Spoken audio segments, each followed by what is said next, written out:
तो आपको बता दें कि यहाँ पर ये बार बार बातें कही गई कि सिंधिया समर्थकों को पर्याप्त स्थान इसमें दिया गया है और शिवराज समर्थकों की जो छुट्टी है वो इसमें कर दी गई है। बता दें मध्य प्रदेश में सबसे सीनियर और 9वीं बार के विधायक पूर्व मंत्री गोपाल भार्गव, 8 बार के विधायक और पूर्व मंत्री जयंत महलिया को शिवराज चौहान के सबसे खास माने जाने वाले भूपेंद्र सिंह की जो छुट्टी है वो कर दी गई है। और उसको लेकर सियासी गलियारों में इस वक्त जो तापमान में गिरावट देखी जा रही है वो बहुत ज्यादा है, क्योंकि एक तरफ शिवराज सिंह चौहान ने साफ तौर पर कहा कि ये जो मंत्रिमंडल तैयार किया गया है वो बहुत बैलेंस्ड है, कई लोगों के अनुभव का इस्तेमाल किया गया है, कई नए चेहरे आएंगे, लेकिन उनका मन ही जानता है कि उनके जितने भी मंत्री उनको लगभग मंत्रियों को यहाँ पर जगह जो है वो नहीं दी गई है। 10 मंत्रियों को इसमें जगह नहीं दी गई, लगभग 6 यहाँ पर मंत्री जिनको इसमें जगह मिली है। अगर प्रहलाद सिंह पटेल की बात करते तो मध्य प्रदेश में वो बड़ा नाम है, मोदी कैबिनेट में शामिल रहे हैं, प्रदेश के अलग अलग इलाकों से लोकसभा लड़े और जीते और संगठन के भरोसेमंद भी माने जाते। पहले सीएम के लिए इनका नाम भी आगे बढ़ाया गया था। कैलाश विजयवर्गीय की अगर बात करते हैं तो भाजपा के राष्ट्रीय महासचिव है, सत्ता संगठन में बड़ा कद उनका माना जाता है,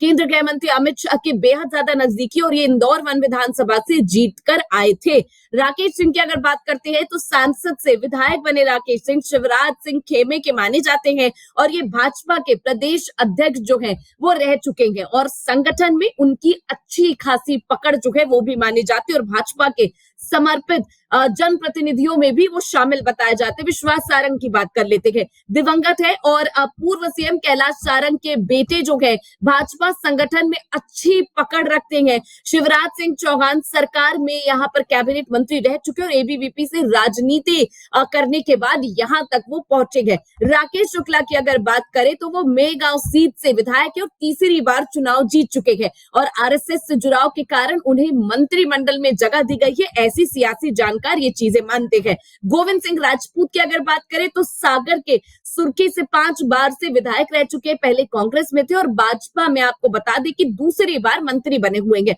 और वो सिंधिया परिवार के सबसे नजदीकी मंत्री माने जाते और इसी कारण सागर जिले से इकलौते चेहलर जो है वो यहाँ पर है। तुलसी सिलावट की अगर बात करें तो सिंधिया समर्थक है और 2020 में कांग्रेस छोड़कर ज्योतिरादित्य सिंधिया के साथ ही भाजपा में आकर शामिल हो गए थे। कांग्रेस सरकार में भी मंत्री रहेंगे और शिवराज के बाद अब मोहन सरकार में मंत्री बनने का मौका जो है वो तुलसी सिलावट को मिला है। प्रद्युम्न सिंह तोमर की बात करते हैं, सिंधिया समर्थक है, पहले कांग्रेस में थे, अब भाजपा में आएंगे। शिवराज सिंह चौहान सरकार में भी मंत्री रह चुके हैं और ज्योतिरादित्य सिंधिया के भी करीबी माने जाते। चैतन्य काश्यप की अगर बात करें तो रतलाम से वो विधायक है, भाजपा के अंदर काफी चर्चित चेहरा जो है वो माने जाते हैं। पूर्व में उन्होंने बतौर विधायक मिलने वाला जो मानदेय वेतन है उसे लेने से इनकार कर दिया था और एमपी के सबसे रईस यानी सबसे अमीर विधायकों में से एक है और जो वेतन उनको दिया गया था उसको लेने से भी उन्होंने साफ इनकार कर दिया था।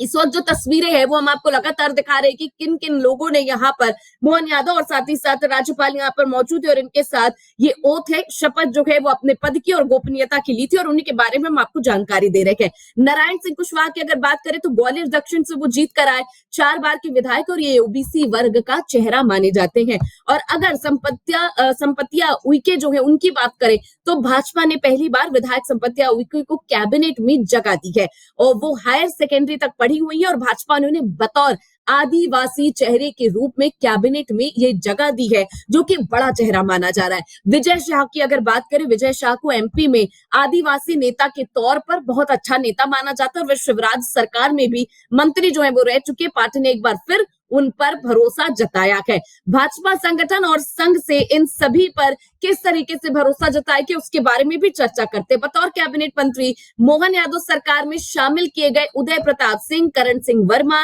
इंदर एंदल सिंह है, कसाना सिंह परमार, निर्मला भूरी और नाकर सिंह चौहान को यहाँ पर कैबिनेट में जो जगह है वो दी गई है। कुल 18 विधायकों को कैबिनेट मंत्री जो है वो बनाया गया है और कई ऐसे विधायक जो पहली बार विधायक बने और उनको सीधे मंत्री पद जो है वो सौंप दिया है। संगठन की सहमति के बाद स्वतंत्र प्रभार जो राज्य मंत्री वो बनाए गए, ऐसी सियासी जानकारी देते हैं। मोहन यादव सरकार में बतौर राज्य मंत्री के रूप में 6 विधायकों को मंत्री बनाया गया। इसमें पूर्व मुख्यमंत्री बाबूलाल गौर की बहू कृष्णा गौर है, दिलीप जायसवाल इसमें शामिल है, लखन पटेल है, धर्मेंद्र लोधी है, गौतम टेटवाल है, नारायण पवार को शामिल इसमें किया गया है। राज्य मंत्री के रूप में संगठन की क्या कुछ पसंद रही ये भी हम आपको बता देते हैं। मोहन यादव सरकार में 4 राज्य मंत्री जो है वो भी बनाए गए। इसमें दिलीप अहिरवार का नाम शामिल है, नरेंद्र शिवाजी पटेल है, राधा सिंह और प्रतिमा बागरी जो कि सबसे कम उम्र की विधायक जो है वो इसमें प्रतिमा बागरी जो कि 35 साल की है और उनको इस बार मंत्री मंडल में जो जगह है वो दी गई है। फिलहाल तस्वीरें हम आपको दिखा रहे, कई लोग पहली बार एमएलए बने और सीधे अब मंत्री पद संभाल रहे और ये जितने भी लोगों को मंत्री इस बार बनाया गया के सबके पीछे कोई ना कोई कहानी है और इन तमाम लोगों को समझ के जो मंत्री है वो बनाया गया ऐसा कहा जा रहा है। और ये भी कहा गया कि केंद्र नेतृत्व में खास तौर पर ध्यान रखा है क्योंकि देखिए कि लोकसभा चुनाव जो है वो बेहद ज्यादा नजदीक है और इस बार जो मंत्रिमंडल का विस्तार यहाँ पर हुआ है उसको लेकर बहुत ज्यादा केंद्र ने इस पर ध्यान दिया है कि किस तरीके से जैसे भी ये केंद्र ये जो पूरा मंत्रिमंडल तैयार किया गया उस पर जनता की नजर रहेगी, इसीलिए ध्यान से सोच समझकर मंत्रियों का चयन किया गया है। शिवराज सरकार को जो मंत्री उसमें शामिल थे कई लोगों को नाराज भी किया गया, पूरी तरीके से उनको दरकिनार किया गया। शिवराज सिंह चौहान को पूरी तरीके से दरकिनार किया गया और साथ ही कई लोगों के मुख्यमंत्री के रेस में जो नाम आ रहे थे उनके बारे में कोई चर्चा तक नहीं हुई और सीधे मोहन यादव का नाम इसमें लाया गया और कहा गया कि जिस तरीके से छत्तीसगढ़, राजस्थान और मध्य प्रदेश में मुख्यमंत्री के चेहरे का चयन किया गया है, साफ तौर पर लोकसभा चुनाव में एक तीर से कई निशाने लगाने की बीजेपी ने कोशिश की है।